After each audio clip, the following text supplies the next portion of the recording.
I've thought about taking it out. Freud's psychosexual development. So these are some things I want you to look at. The next question, which you guys already see the answer, is fine. Erikson's psychosocial development. Let's see. And a newfound interest in social justice at All right, so we're going to start with cognitive development theories.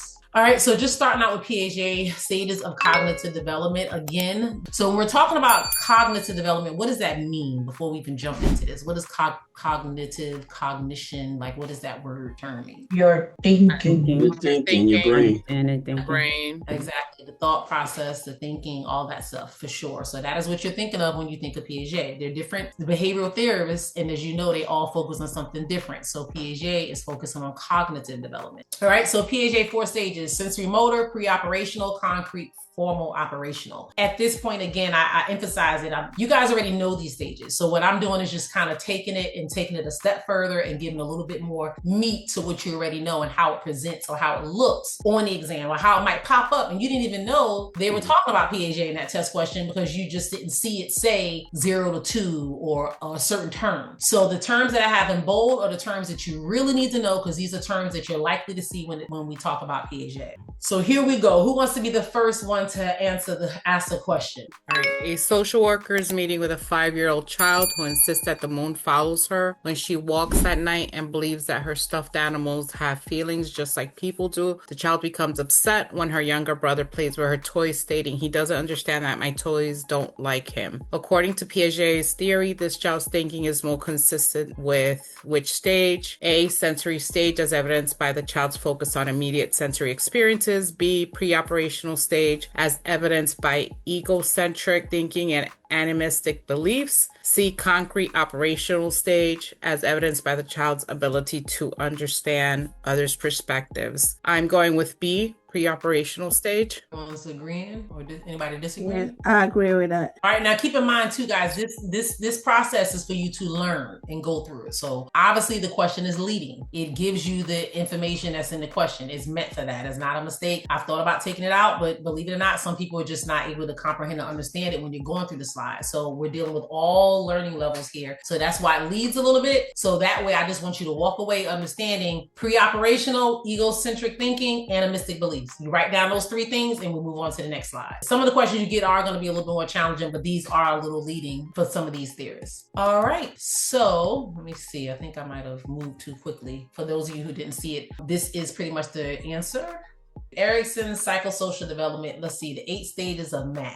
All right, so when you're looking at Erikson's stages 1 through 4, you pretty much have the empathy. That's trust versus mistrust. The way I like to explain it to people is that it depends on what side. It's my left hand and then it's my right hand. So trust versus mistrust. My left hand, we're trying to be the trust. We're trying to be autonomous, take initiative, industrious. These are all the things that you want to be. On the right side is the things you don't want to be, or the things that can happen if you're not treated well by your caretaker, your loved ones, and the caretakers and the people in your life. That's what typically can happen. You begin to develop those traits. So when you're looking at it from the beginning age, 0 to 18 months, these kids are, the only thing you're doing right now is eating, drinking, going to the bathroom. That's pretty much what's taking place between 0 and 18 months. So you're either trusting somebody's going to feed you, somebody's going to change your pamper, or teach you where to go if you got to go to the bathroom. These are the things you're expecting to be done. So feeding and comfort are the things. And you're looking for hope and security. But sometimes that doesn't take place and you begin to have fear and you begin to be suspicious of people because your needs are not being met. So that's pretty much how you have to think about it when it comes to Erikson, going through all of these. Autonomy versus shame and doubt. You want to be autonomous. The kids going to the restroom by themselves. Maybe they go to the restroom, they pull down their pants and they have a little bit of an accident on themselves and they just make it to the toilet. That child is autonomous. They made some moves. They did pretty good. They know they're learning toilet training, but there's some kids that do that same thing. The parents go berserk. They're yelling, screaming, cursing, yelling, they're getting spanked. Yes, that happens. And as a result, they begin to have self-doubt and dependence. They begin not to trust their instinct, like they know how to do a thing because of how they were treated when they try to do something independently. So that's pretty much how you have to think about it when it comes to Erikson. The same thing with initiative versus guilt. That's early, preschool time, 3 to 6. Industry versus inferiority. Pretty much that's what's taking place. School, sports, all that kind of stuff. And then you move on. You have adolescence, 12 to 18. These are really, really, really common. Identity versus role confusion, you see that all the time. That happens pretty much all adolescence. That's pretty much what you're dealing with. And then you have the young adulthood, intimacy versus isolation. Very common. These are early adulthood, we'll say. They're learning how to have those intimate relationships, how to connect with people, love, sense belonging. Those are the things that they want. That's why you see the virtues love. That's what they're trying to achieve or attain. And if they're not able to form these intimate relationships or have these loving relationships, sometimes they begin to isolate themselves. They don't feel that connection. So they just kind of, I'll just be by myself. And then you have generativity versus stagnation, ego, integrity versus despair. Very, very common. These are the latter stages. People mix them up all the time or they get stressed out. They're like, oh my God, that person was 66 years old. I don't know why the answer was why the answer was generativity. It clearly should have been this because they were 66. So people get really, really hung up on the age. And what you have to look at is what is taking place during that age. Normally generativity versus stagnation. This is pretty much where probably 90% of the people on this Zoom call is in. And pretty much during this part, you're working, you're raising family, raising kids, you're trying to attain your degree. That's that generativity. You're moving, you're doing things. But there's some people, you have friends, people you went to school with, college with, different people in your life, they're kind of stagnant. They're not doing much. They kind of just like, I'm just here. And then you have ego integrity. That's pretty much the end. That's when you're pretty much just reflecting on your life and what's happened and what's taking place. You're looking back and you're trying to see like, wow, I did an amazing job. I'm really proud of myself. I have amazing, family, grandchildren. I had an amazing career, whatever it is. You're able to look back and reflect on that and accept where you are. But there's some people who just maybe wasted a lot of time in life or certain things didn't go the way they wanted and they begin to have that despair. How we apply this clinically, like when you're looking at it across the lifespans. Who am I and where do I fit in? That's that self-concept and identity. Can I trust and love others? That's how it shows up in relationship patterns. Life transition and aging. Has my life had any meaning? These are the questions and things that you see reflect in question scenarios and when you're working with clients that lets you know where they are in their thought process or in that stage of development as it pertains to Erikson. All right, and look at those red flags. So rigid identification with cliques or total withdrawal, that's a problem. Building a therapeutic alliance to repair trust deficits, couples therapy, all that type of stuff. If there's relationship issues, that's pretty much the type of interventions which you're likely to see. And with life transitioning, some interventions there is connecting the clients to like role models or people they can be around and activities that are going to kind of build them up and give them some type of meaning. Those are the type of interventions that you'll be looking for in test questions. All right, somebody who... Okay, a 16-year-old client reports feeling lost and unsure of who they are. They feel pulled between their parents' traditional values, their friends' expectations, and a newfound interest in social justice activism. They state, I don't know which version of me is real. I'm going to go with A. Anyone else think something else besides? You said you're going with A. Anybody thinking B or C? Or maybe even D? No? So everybody thinks it's A, identity versus role confusion?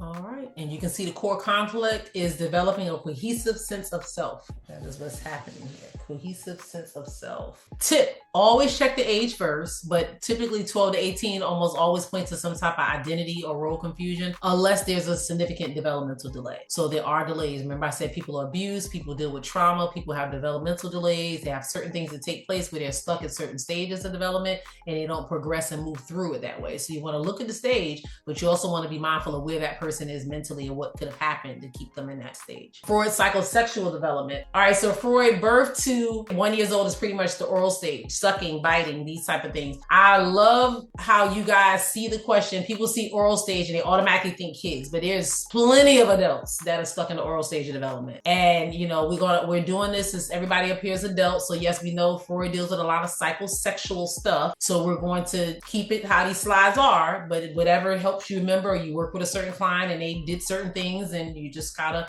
can let your mind lead and say, aha, that makes sense. According to Freud, they were stuck at the stage, and it kind of helps you. All right, anal stage, bowel and bladder, toilet training. So what happens here, the fixation is like anal retentiveness. They say for individuals, they're kind of like overly neat, very organized. They're very anal retentive. They can say that something happened during the anal stage of development, where it's the bowel and bladder and that kind of area of the body, or anal explosive. That is pretty much where they're messy. disorganized, reckless. So these are pretty much the stages, and this is what it looks like as an adult. Now, Freud has a few things too, not just the psychosexual. We also want to talk a little bit about the id, the ego, and the superego, because a lot of people tell me this is popping up on the exam and they've seen a lot of it. So when it comes to the id, think of immediate gratification.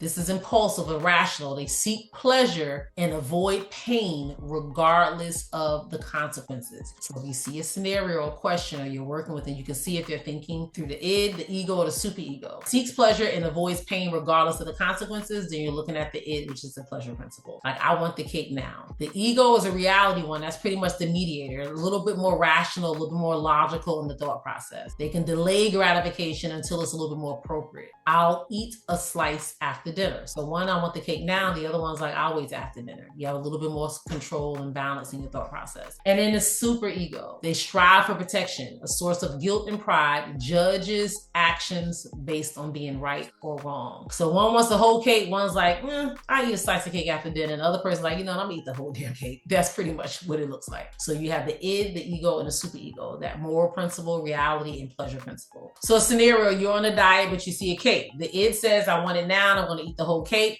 The ego says, I can have a small slice after dinner. So he has a little bit more, level-headed, kind of thinking things through. That's the reality of it. And then you have the super ego. It's wrong to eat, it's wrong to cheat. You'll be fat and guilty. That's the morality principle, how they're thinking about it. Going on to Freud, we have some exam tips and some clinical notes that I want you guys to take note of. So when you're reading a scenario, these are some things I want you to look at. I appreciate you guys holding on because I know it's been a lot that we've covered. All right, so defense mechanisms, everyone's favorite. Defense mechanisms. So you have different types of defense mechanisms. You have mature and adaptive defenses, and you have some neurotic intermediate defenses, common but can be maladaptive. The next question, which you guys already seen the answer, and it's fine because it's late. It's a 45-year-old male client referred for alcohol use disorder. He tells the social worker, I only drink on weekends. And besides, they're not even gonna know I'm drinking while I'm in boot camp. No, don't say that. Besides, it helps me be more creative with my painting. My boss drinks way more than I do. Which defense mechanism is the client primarily demonstrating? Denial. Rationalization. B. All right, so we got a few. Okay, I love this. We got a lot of options. So again, B. a 45-year-old male client is referred for alcohol use disorder. So if we RSVP in it, he's referred to you for alcohol use disorder. So you're like, what? A substance abuse counselor that's working with this client. And he tells you, I only drink on weekends. And besides, it helps me be more creative with my painting. My boss drinks way more than I do. What defense mechanism is he using? Is he in denial? No. About his usage? Is he I would say he's rationalizing. Rationalizing. or is he Yeah, B. intellectualizing? No, he's not. No, it's B. It's B. It's B. Okay. Can somebody, whoever's saying it's B, can you tell me why is rationalization versus intellectualization? Because they look very similar, right? But he's making an excuse. He's saying, hey, I'm more creative. And by the side, that guy over there, he does it way more than I do. Way So more I'm than me. good. Mm-hmm. Yeah. But the question was, why is it rationalization versus intellectualization? So tell us what intellectualization means then. He would be looking at how much he drinks, or I don't drink that much, or it's not enough. Intellectualization has no feelings attached to it. Focus on facts. It's this focus on facts and logic. Someone said that he didn't drink that much. I would think he was saying, well, statistically, people drink 2 to 3 beers before they considered, or maybe they drink 2 to 3 beers on average once or twice a week, and they're not, everything's okay. But people who drink more than, kind of bringing the facts and not any feelings and stuff removed. So got it. For those of you that's struggling or didn't know or felt that way but didn't want to say it out loud. All right, making excuses, rationalization.